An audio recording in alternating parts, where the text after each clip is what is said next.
Hello guys, welcome back to Dark Angels Intuitions. Welcome back to my channel. So, welcome back sa mga palabing nagkabang na mga readings ko. Welcome back. And sa mga new subscribers, thank you for subscribing my channel. So, anyway, I will going to do your person's reading. Okay, so medyo late na ako ngayon kasi nag-live pa kasi ako kanina. Pero, madalian lang. Anyway, let's see ano yung nangyayari sa relationship or sa situation ninyo ngayon ng person mo. Sa relationship ninyo. Either sa marriage ninyo, relationship ninyo, or situationship na meron kayo. Let's see anong nangyayari sa inyo ngayon. So, guys, takes what resonates and leave the rest. Hindi lahat maka-resonate dito, okay? So, put yourself in a situation kung maka-resonate. This is a timeless reading, guys. So, let's start.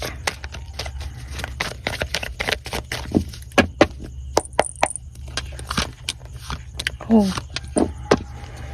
So, oh my.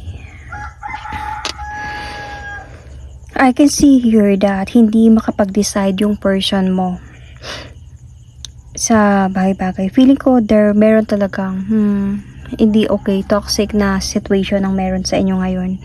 Hindi kayo nagkakaunawaan, hindi kayo nagkaintindihan, hindi mo na appreciate yung relationship ninyo.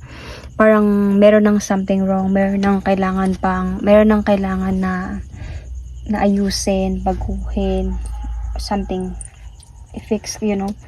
So kasi hindi na kayo nagkakaunawaan ba. So kahit sabihin natin example, you're still in a relationship, ganyan. Ano na siya, disappointed na ang sa inyo dito. Hindi, feeling ko yung sa part ng person mo, hindi siya maka-decide. And to the devil card in reverse, nag-aaway talaga kayo palagi dito, okay? Nag-aaway kayo dito, and may toxic na nangyayari talaga dito sa sitwasyon na to. So, feeling ko yung person mo naman, parang gusto niyang mag-transform, gusto niyang ayusin, gusto niyang magbago, could be. But I think on your part is like ikaw na yung nagpuputol this time, okay? So parang pinapakita mo sa kanya yung strong personality mo ngayon, that if hindi ka man lang makapag-decide, or sabihin natin na I don't have any patience for that anymore, parang ganun, kasi gusto niya naman na makapag-ayos sa'yo, makipag-ayos sa'yo. So, andun lang sa point na medyo napagod ka siguro. Nakaramdam ka ng unfairness, parang nakaramdam ka na parang hindi fair to, parang hindi ka honest, okay? Wala na ako sa peaceful relationship. Yun yung naramdaman mo dito. So, let's see. Ano yung naramdaman talaga ng person mo para sa'yo?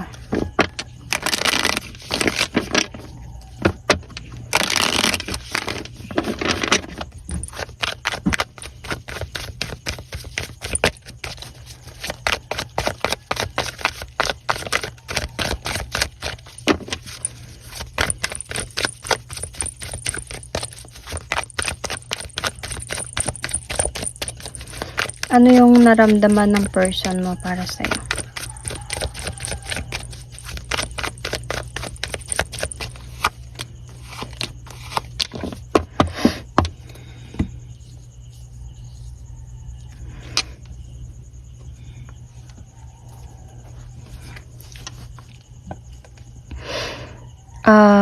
I think sa kanya din, I think itong person na to, hindi umalis siya, or it's either umiwas siya or umalis siya.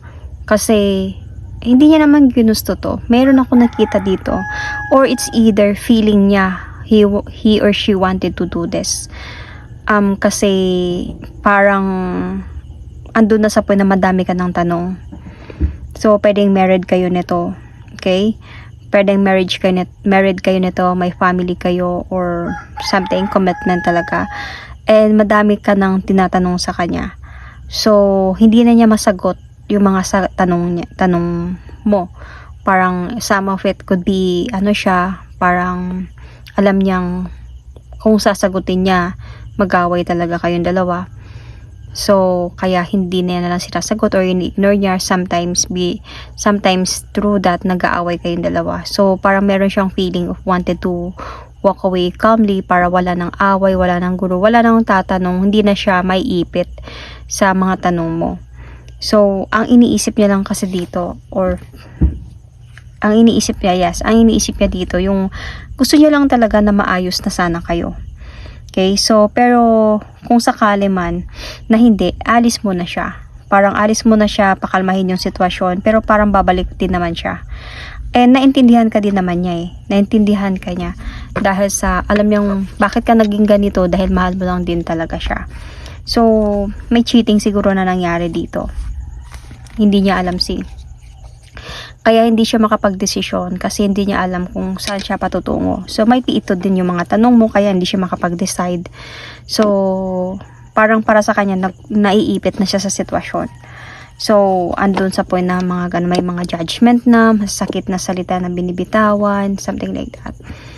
So, yun yung feeling niya ngayon. Pero para sa kanya, if you're married, hindi nagbabago yun. Wala naman siyang balak na tapusin to, iwanan. Parang may feeling lang siya of wanted to umiwas muna para maiwas sa gulo, sa trap, sa mga tanong mo or anything, sa desisyon para makapag-isip-isip na din siya. So, let's see. Ano ba talaga yung intention niya sa meron kayo ngayon? Ano yung intention niya sa'yo?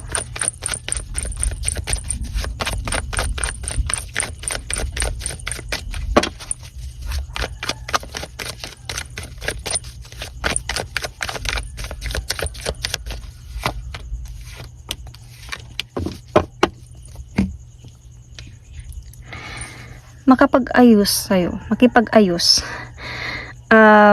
Nagsisi naman siya. Nagsisi siya sa mga nangyari. Kung ano man yung mga nagawa niya. And andun siya sa point, nalulungkot siya ngayon talaga. Parang gusto niyang mag-offer sa'yo ibalik natin yung mga goals natin, yung mga happiness natin, ibalik natin yung mag-offer sa'yo ng mga something like that, commitment. Gusto niyang maayos kayong dalawa and even to offer you really a new beginning, love, new beginning. Kasi nakaramdam siya dito ng dahan-dahan na kayong nawawasak. And wala naman siyang balak na wasakin to. Gusto niya nang maging masaya kayo ulit. So, yun yung intention niya dito. Nag-iisip siya dito ng desisyon anong gawin niya dito. Kasi honestly, challenging tong mga nangyayari sa kanya. Sa mga nalaman mo siguro. So, naipit siya sa sitwasyon. So, still this person could be walk away. Or baka pinalayas mo to, or baka LDR kayo sa ngayon mag-asawa, so parang hindi mo siya kinakausap, or it's either na umalis siya muna para wala kayong gulo. Naiipit siya sa sitwasyon. Hindi siya sure kung magkakaroon pa ba kayo ng pag-aayos dahil nga nakita ko dito, you show this person a strong personality talaga. Like, galit ka or ikaw mismo na parang inaaway mo siguro siya, pinipilit mo siyang sagutin yung totoo, pinipilit mo siyang something like that, parang lagi na lang, kumbaga lagi mo na lang binabalik-balik yung problema dahil na din sa gusto mong mismo sa kanya na makita sa kanya na totoong magbabago siya, totoong hindi niya. May mga babae naman kasi talaga pag nasaktan, ganun, palagi binabalik yung situation. Palagi nagtatanong, kayo pa ba? Nagkikita siguro kayo, no? Parang ganun. O, palaging ganun. Kaya, nandun din siya sa point na hindi na rin siya sure kung magkakaayos pa ba kayo, kung babalik siya, kung ayusin niya to, or hantong na kayo sa separation. Pero, honestly, hindi din naman nawala yung pagmamahal niya sa'yo. Kaya nga sabi ko, wala din naman siyang balak na tapusin to. It's just that, gusto niya lang muna talagang umiwas para pareho kayo mag-cool off muna para parehong mag-cool yung mga utak ninyo. Parang ganun. So, yun yung hangarin niya. So, tignan natin. May plano ba siya?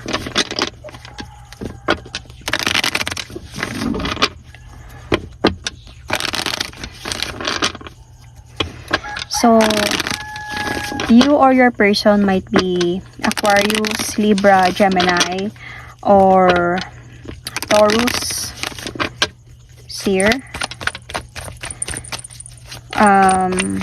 Earth signs is here. Sun, Moon, Rising, Venus. Anyway, ano yung plano niya para sa'yo? Para sa inyo? Ano yung plano niya?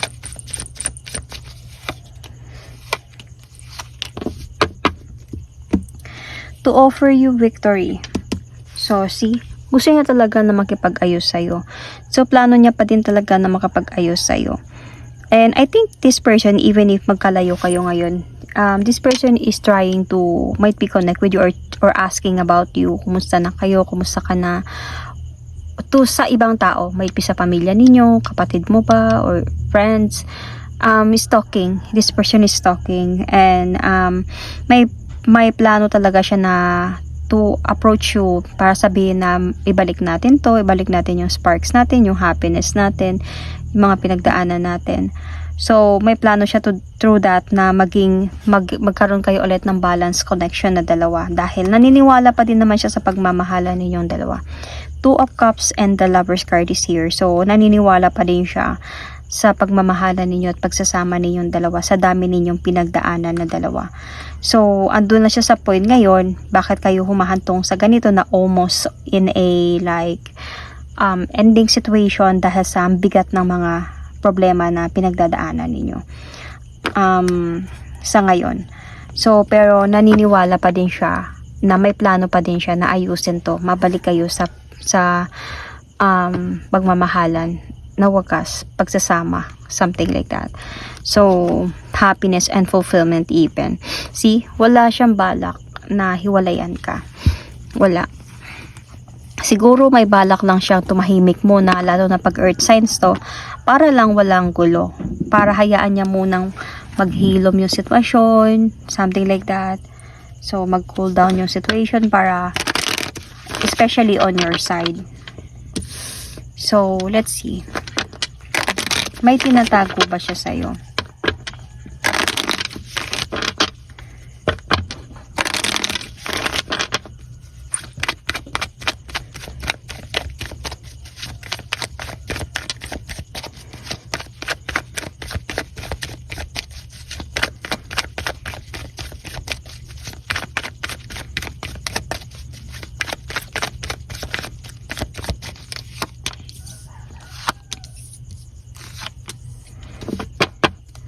So, dumating talaga siya sa point na naipit siya sa sitwasyon.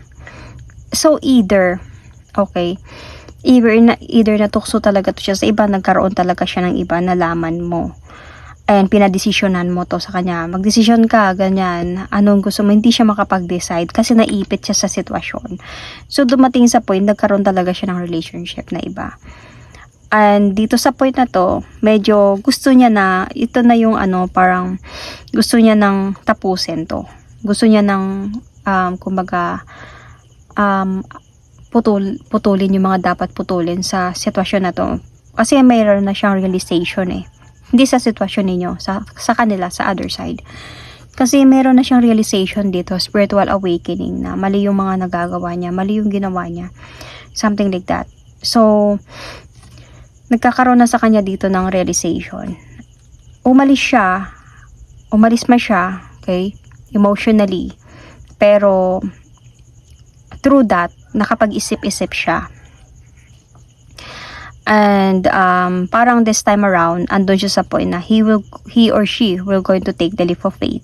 Bahala na kung anong mangyari, bahala na hindi siya prepared, pero babalik siya para ayusin yung sa inyo, para maayos na kayo ulit. Parang ipaglaban niya pa din yung relasyon niyo kasi ayaw niya na maghiwalay kayong dalawa. So, naipit, nagkaroon talaga siya ng iba, oh. natukso siya sa iba, na ano talaga siya, nagkaroon siya ng iba, and ito yun, nagsinungaling siya sa'yo, nag-cheat siya sa'yo, so kumbaga naipit siya sa sitwasyon. So ito yung mga nangyayari, kaya humatong kayo sa point na mabigat yung connection na meron sa inyo. So I can see Libra, Aquarius, okay, Sun, Moon, Rising, Venus. So, ano yung gusto niyang sabihin sa'yo na hindi niya masabi-sabi sa'yo?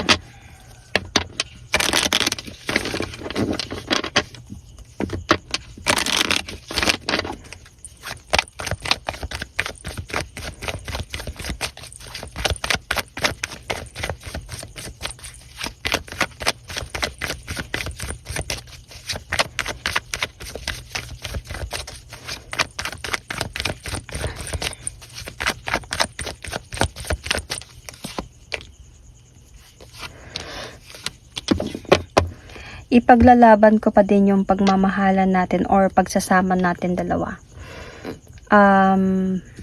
So babalik pa din ako sa pangalawang pagkakataon or sa ilang pagkakataon na ba to. I wanted to ask you second chance or third chance ba to, or how many chances na to offer you a new beginning, to save our marriage or relationship or commitment. Dahil hindi ako, parang gumulo to sa isipan ko, na-stress ako sa kakaisip dito. Kaya ako umalis dahil gusto ko munang magpahinga talaga. Gusto ko munang magkaroon ng peace of mind dahil medyo gumulo din yung isipan ko. And also, na din para wala na ding away. Okay? So, I end the cycle para magkaroon na ng changes. Kumbaga, changes on your part, on my part, para pareho tayo magkakaroon ng realization sa buhay. Okay? Parang, kumbaga, ila-learn natin yung lesson natin individually. Pero alam ko pa din yung responsibility ko. Alam kong babalik pa din ako sa'yo. I'm sorry if nasaktan kita, naipit ako sa sitwasyon. But this time around, buo sa sarili ko na babalik ako, ayusin ko to. Ibabalik ko yung dating happiness natin. Kung hindi ko man mababalik yun, mag-uumpisa tayo ulit. I wanted us to have a balanced connection once again. Alam ko, nakikita ko sa'yo, pinapakita mo sa akin na parang nagbabago ka, nagmo-move on ka ba. Alam ko yun, pero kaya nga I was going to take the leap of faith na bahala na, ano man yung magiging reaction mo, ano yung magiging decision mo, babalik ako sa'yo para ayusin natin to. Okay, so ano yung pwedeng mangyari if ever man.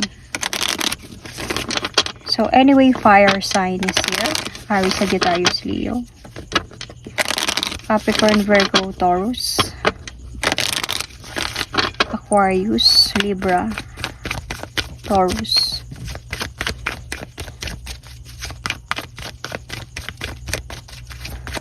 Ano yung pwedeng mangyari?